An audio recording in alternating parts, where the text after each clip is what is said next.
Rebonjour, Mesdames, Messieurs. Esther Bégin, toujours en direct du Congrès du Parti libéral du Canada qui se déroule pour une troisième journée de suite au Centre Shaw à Ottawa, alors qu'on vient de terminer une conférence qui portait sur comment renforcer les soins en santé mentale au Canada.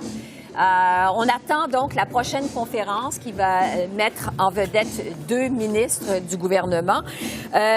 En attendant cette conférence, on va parler de ce qui s'est passé un peu plus tôt ce matin. J'ai à mes côtés nos analystes, Geneviève Tellier de l'Université d'Ottawa et Joël Denis Bellavance, qui est un habitué. Les deux, vous êtes des habitués à cette vague, finalement, journaliste à la presse. Bonjour à vous deux. Merci. Bonjour. Bonjour, Esther. Bon, les militants ont voté sur plusieurs résolutions ce matin. Il y en a une qui a retenu l'attention particulièrement. Elle était introduite par le Québec et elle portait sur le retour à l'équilibre budgétaire. Joël Denis, ça a été rejeté sans même aller en débat. Oui, exactement. Donc, je suis un peu surpris que les militants n'aient pas pris le temps d'en parler un peu plus. Et aussi le peu de participants lors de l'Assemblée qui portaient justement sur les débats sur les résolutions. Donc, on se retrouve avec un peu une façon sidérée. C'est déjà rejeté et on passe à un autre appel. Et je pense que les militants ont peut-être entendu ce qu'avait dit le premier ministre Justin Trudeau avant de partir pour Londres et à son couronnement. Il avait dit que c'était pas nécessaire d'avoir une telle résolution. Ce qui comptait, c'était le cadre fiscal actuel, c'est-à-dire que la dette par rapport au PIB demeure gérable. Et par rapport aux autres pays, comme le G7 ou de l'OCDE, le Canada a une dette qui est très, très peu élevée. Donc, l'appel a été entendu, je pense, et ça illustre une chose, c'est que le Parti libéral, sous la gouverne de Justin Trudeau, a véritablement bougé à gauche sur l'échiquier politique et va y rester jusqu'à nouvel ordre. Geneviève. Oui, puis si on contraste ça avec ce que M. Chrétien a dit hier, on voit qu'il y a vraiment une différence. Parce que M. Chrétien disait, un bon libéral, c'est un libéral qui est dans le centre. On n'est pas à gauche, on n'est pas à droite. Mais là, je pense que ce congrès-ci, on est clairement à gauche. Puis en rejetant cette proposition-là, je pense qu'on a donné les coups des franches au gouvernement d'y aller avec des programmes ambitieux. C'est le message qu'on a voulu passer. Et justement, pour revenir sur M. Chrétien, il avait dit que le Parti libéral est radicalement au centre. Donc, ça, je pense qu'on peut enlever le mot radicalement au centre pour définir le Parti libéral à l'heure actuelle. On va revenir tout à l'heure sur justement ce qui s'est passé hier, cette allocution du premier ministre Jean Chrétien, parce que j'ai hâte de vous entendre, Joël Denis, là-dessus. On a eu l'occasion de s'en parler, Geneviève, après cette allocution. Mais je veux revenir d'abord sur d'autres résolutions qui ont été votées ce matin. Il y avait une sur la réforme électorale. En fait, on veut proposer un nouveau mode de scrutin. Et ça a été accepté. Mais, Joël Denis, c'est pas exactement ce que le premier ministre Trudeau voulait quand même. Non, en fait, c'est pour le Parti libéral, c'est Back to the Future, retour vers le futur, parce que en 2015, rappelons-nous, le Parti libéral avait promis de faire une réforme électorale en disant que le vote à une uninominale, bon, c'est ça, à un seul tour, où celui qui a le plus de votes l'emporte, ce serait terminé. Ça n'a pas été le cas, ça a été mis de côté dès que M. Trudeau s'est aperçu que le pouvoir, c'était bien. S'il changeait le mode de scrutin, il pouvait peut-être se départir du pouvoir. Donc, c'est un peu le lot. La même chose est arrivée au Québec. On a aussi promis pendant plusieurs années une réforme du mode de scrutin. Dès que le parti prend le pouvoir, on met ça de côté. Donc, je pense qu'on peut s'attendre à ce que cette résolution-là subisse le même sort. Ça va être mis de côté éventuellement par ceux qui vont déterminer le contenu de la prochaine, du programme électoral du Parti libéral. Geneviève, mais en même temps, cette résolution-là demandait de constituer une assemblée citoyenne pour proposer un nouveau mode électoral. Donc, on dit à M. Trudeau, on ne veut pas votre réforme. On veut que vous nous consultiez pour faire une réforme. Donc ça, c'est intéressant.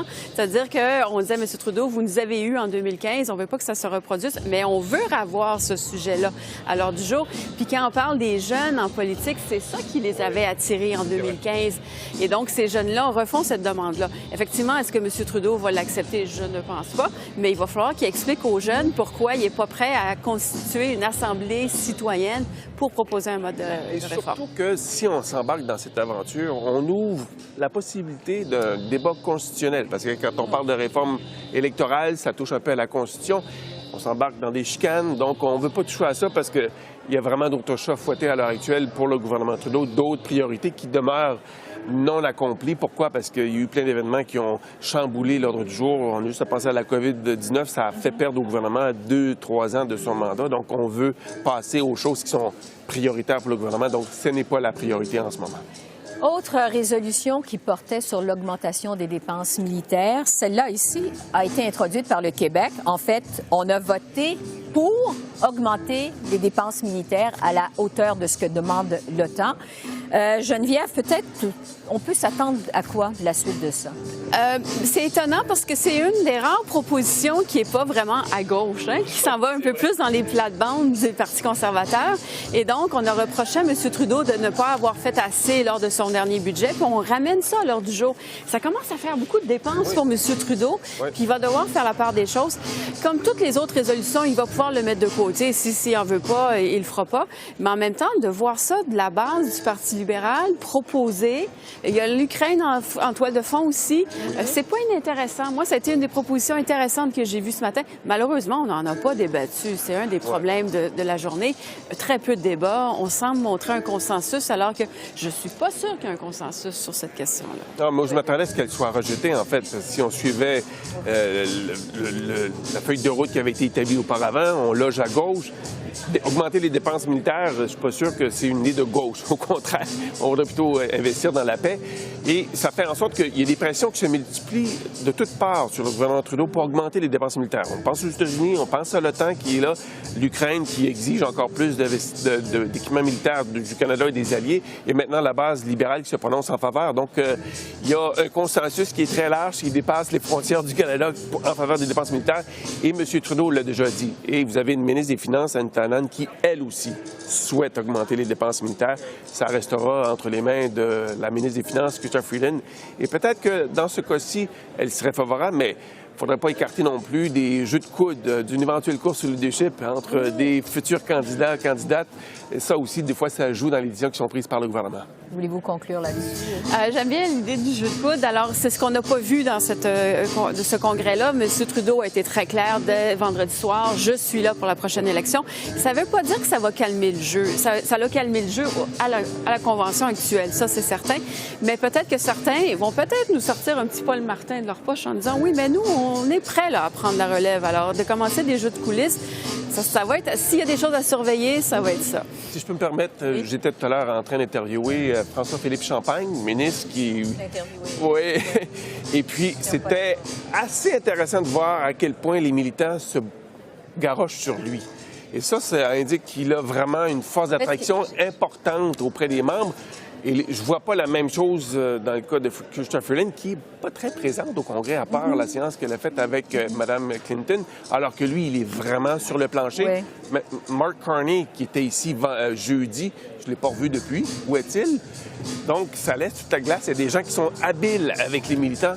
Ça, c'est un investissement à long terme pour M. Champagne. J'ai interviewé M. Champagne hier et il me disait qu'il a mal au dos tellement les militants allaient vers lui, tellement il a serré des mains. Il y a peut-être un signe là, mais c'est clair qu'il ne ferme pas la porte. Et la session qu'il a eue avec Jean Chrétien l'a encore plus mis en évidence. Justement. Exact. Je veux revenir là-dessus parce que hier, la vedette de la soirée, finalement, on pensait que ça allait être Hillary Clinton, mais ça a plutôt été Jean Chrétien. Joël Denis, qu'est-ce que vous avez pensé? Tout à fait. Et ça, pour M. Chrétien, j'en parlais sur vos ondes un peu plus tôt, mais je trouve qu'il y a comme un rapprochement, parce que je vous le rappelle, quand Justin Trudeau est arrivé au pouvoir, son entourage a tout fait pour tasser les anciens premiers ministres qui avaient été la source de problèmes au sein du Parti libéral. Le clan Chrétien, le clan Martin. Mais maintenant, on ramène Jean Chrétien. Pourquoi? Parce qu'il demeure une figure emblématique au sein du Parti libéral, et il l'a démontré en racontant l'histoire qu'il a vécue, lui, au sein du Parti libéral, avec les changements que le Parti libéral, lorsqu'il est au pouvoir, a pu introduire. L'assurance maladie, le régime de pension, Charte des droits et libertés, rapatriement de la Constitution, légalisation du mariage de même sexe. Il y en a eu des réformes sur les libéraux. Remarquez, ils ont été au pouvoir pendant si longtemps. Sauf que les militants, j'ai entendu quelques-uns dire « 4 more years ». On voudrait le ramener au pouvoir. Et ça m'étonne que M. Chrétien ne l'ait pas dit. Je reviens vous guider. Oui, si jamais M. Trudeau décide de partir, il y avait visiblement un bon remplaçant hier sur la scène.